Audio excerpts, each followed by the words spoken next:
मैं तैयार हूं, आप मुझे टॉर्चर कीजिए। मेरे नजदीकी, मेरे दोस्त, मेरे रिलेटिव्स, मेरे बच्चे, आप उनको क्यों टॉर्चर कर रहे हो? आपकी एजेंसी, आपने गलत आदमी से पंगा लिया है। ईडी का करप्शन इस हद तक है कि ये सब लोग ईडी के वसूली एजेंट बन गए हैं। महाराष्ट्र की राजनीति एक बार फिर गर्मा गई है।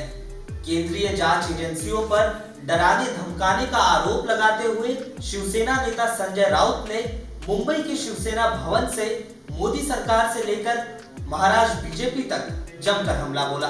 शिवसेना के वरिष्ठ नेता और राज्यसभा सांसद संजय राउत ने मंगलवार को बीजेपी पर आरोपों की झड़ी लगा दी। संजय राउत ने केंद्रीय जांच एजेंसियों के दुरुपयोग का आरोप लगाते हुए मोदी सरकार पर जमकर हमला बोला। संजय राउत ने यह भी कहा कि इन एजेंसियों का इस्तेमाल कर शिवसेना एनसीपी के नेताओं पर लगातार दबाव बनाया जा रहा है। हमारे जैसे लोग जो पार्टी के लिए अपनी जान देने को तैयार है, हमारे जैसे लोग हम सबको तकलीफ देंगे, धमकाएंगे, डराएंगे। लेकिन भाई, आपने हमारा डीएनए अभी तक देखा नहीं है क्या है। ऐसी कोई जेल बनी नहीं है कि मुझे 2 साल तक जेल में रखे। हमने बहुत देखा है जिंदगी। आइए, अरे बच्चों को धमकाते हैं लोग, ईडी वाले छोटे छोटे बच्चों को धमकाते हैं। 80 साल के एक बुढ़े को पकड़ के लेके गए अलीबाग से, 80 इयर्स ओल्ड हार्ट पेशेंट, वो रो रहा था। ईडी की टीम ने पिछले गुरुवार को शिवसेना नेता संजय राउत की बेटियों के पार्टनर सुजीत पाटकर के घर छापेमारी की थी। इसके बाद से महाराष्ट्र की राजनीति में एक बार फिर उबाल आ गया है।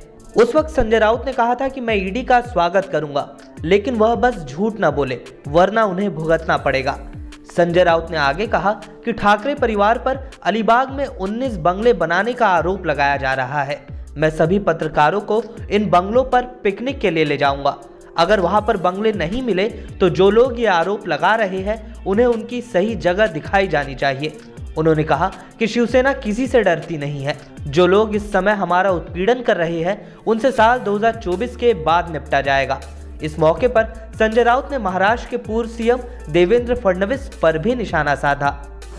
महाराष्ट्र में सबसे बड़ा घोटाला जो है, फडणवीस सरकार के काल में बहुत हो गए, लेकिन सबसे बड़ा घोटाला हुआ है महा आईटी में। 25,000 करोड़ का घोटाला है। 25,000। कौन है अमोल काळे? कहां छुपाया उसको बताइए। Who is Amol Kale? Who is Vijay Dhavangale? सबके अकाउंट्स, सबके लिंक्स, सबके मनी ट्रांजैक्शंस, सबके किसके साथ जुड़े हैं, बिना टेंडर किसको कॉन्ट्रैक्ट मिले हैं, पैसा कहां कहां गया है। 2 दिन में जाएगा ईओडब्ल्यू के पास, फिर जाएगा ईडी के पास। 5,000 करोड़ का तो हिसाब मेरे पास आया है। 5,000 करोड़ का हिसाब मेरे पास आया है, वो जाएगा। हमारी 1 गुंठा जमीन आप निकाल दो, हमारे कितने बंगले, 19 बंगले निकाल रहे हो जो नहीं है जमीन पर। हाँ, मैं सेंटर ही हूं, आप मुझे नहीं बदल सकते। आप मुझे बताइए, ईडी के पास काम नहीं है क्या? जो हमारे जैसे मिडिल क्लास लोग जो है महाराष्ट्र में, उनके पीछे पड़े हो। पढ़ना है तो पढ़ लीजिए, लेकिन आपने गलत आदमी से पंगा लिया है। आपने शिवसेना से पंगा लिया है, आपने महाराष्ट्र से पंगा लिया है। मैं इतना आपको बताना चाहता हूं। राउत ने प्रवर्तन निदेशालय यानी ईडी पर निशाना साधते हुए कहा कि ईडी मुंबई में वसूली उद्योग चला रही है। ईडी का करप्शन इस हद तक है कि ये सब लोग ईडी के वसूली एजेंट बन गए हैं। और मैं ये बहुत दावे के साथ कहता हूं।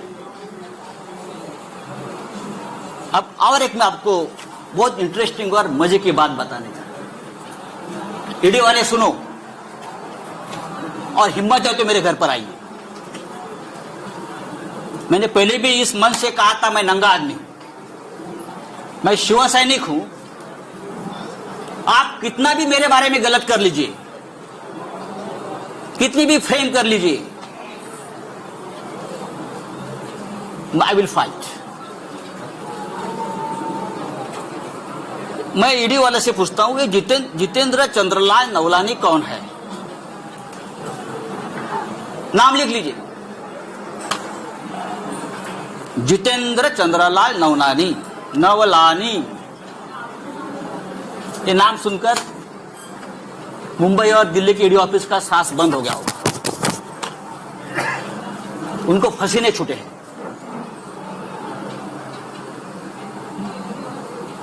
चार महीने से मुंबई के जो बिल्डर्स है बड़े बड़े, उनसे वसूली चल रही है ईडी के नाम पर। मुंबई के 70 बिल्डर, प्रतिष्ठित बिल्डर, उनसे ईडी के नाम पर जो वसूली हो रही है उसको ईडी को भी पता है, कुछ अधिकारियों को पता है ये कौन है, ये किसके लोग हैं, सब डेटा मेरे पास है। और मैं सबसे पहले प्रधानमंत्री मोदी जी को इस बारे में, जैसे वेंकैया जी को लिखा है, मैं मोदी जी को लिखूंगा, मैं अमित शाह जी को लिखूंगा, बाद में जानकारी यही जगह से आपको दूंगा। मीडिया कर्मियों को संबोधित करते हुए संजय राउत ने कहा कि जिस दिन उनके दोस्तों पर रेड हो रही थी, उस दिन उन्होंने गृह मंत्री अमित शाह को फोन कर पूछा था कि क्या मुझसे कोई दुश्मनी है, अगर मुझसे कोई समस्या है तो मुझे गिरफ्तार कर लो, लेकिन मेरे दोस्तों और परिवार को परेशान मत करो। आप बड़े नेता है, आप देश के गृह मंत्री है, लेकिन ये जो चल रहा है ये ठीक नहीं है।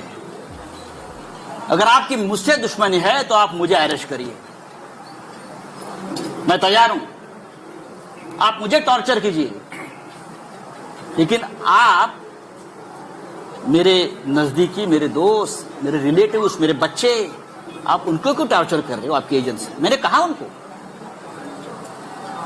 और भी मैंने लोगों से बात की। ये शिवसेना भवन है, बाला साहेब ठाकरे जी से हमने हमेशा प्रेरणा ली है। ये महाराष्ट्र है, ये छत्रपति शिवाजी का महाराष्ट्र है। मैं इतना ही कहूंगा, आप करिए कुछ भी, हम झुकेंगे नहीं, हम डरेंगे नहीं, हम झुकेंगे नहीं, लेकिन आपको झुकाएंगे हम। किसी भी हालत में महाराष्ट्र में ठाकरे सरकार रहेगी और 2024 में भी देश में परिवर्तन होगा। तभी डराने वाले, धमकाने वाले कहां होंगे, इतना मैं कहूंगा। जो मुझे बात कहनी थी मैंने कह दी है। मुझे लगता है नो क्वेश्चन आंसर्स ये काफी है।